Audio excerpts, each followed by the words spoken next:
The current situation in the criminal ecosystem of Quebec is very unstable. A 28-year-old man from Saguenay, 200 kilometers north of Quebec City, was found right here in Montreal's Rosemont overnight with his finger and toe cut off after a possible kidnapping linked to drug trafficking.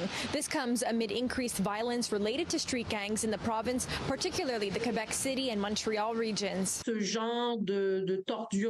Normally, gangs don't torture like this, severing body parts. It's not very frequent in Quebec, but we see with some of the street gangs in Quebec City, that's what they do. They also film it. Retired Montreal Police Detective Sergeant André Gelina says it's a worrying situation. You have these guys from the street gangs that are fighting the Hells Angels, that are kidnapping people around the Hells Angels, using extreme violence on them because they don't want the control of the Hells Angels over their businesses. We spoke to some Rosemont residents near where the man was found who did not want to be on camera, but they tell us that they heard screaming at 1:30 a.m. It's more striking when you see barbaric stuff like this done. It's very preoccupying because these guys, they use violence, they use fear to control their very lucrative illegal business. They use illegal guns, and the more your opponents use illegal guns, the more you want to have and the more violence you want to use also on your side. Last Saturday, a 28-year-old man was killed in a drive-by shooting in Little Italy and is said to be the brother of a gang leader in Montreal, Jean-Philippe Célestin. The Célestin brothers were reportedly linked to Gregory Woolley, a man who was killed in Saint-Jean-sur-Richelieu, south of Montreal, in November.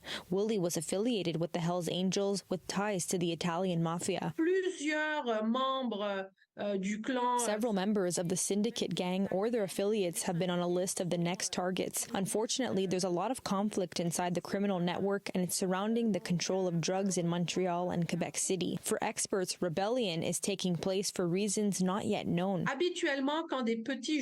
Normally, when small players rebel, it's because a bigger player is supporting them. The violence, unfortunately, won't stop with the assassinations and incidents we saw recently. In Montreal, Alyssia Rubertucci, City News.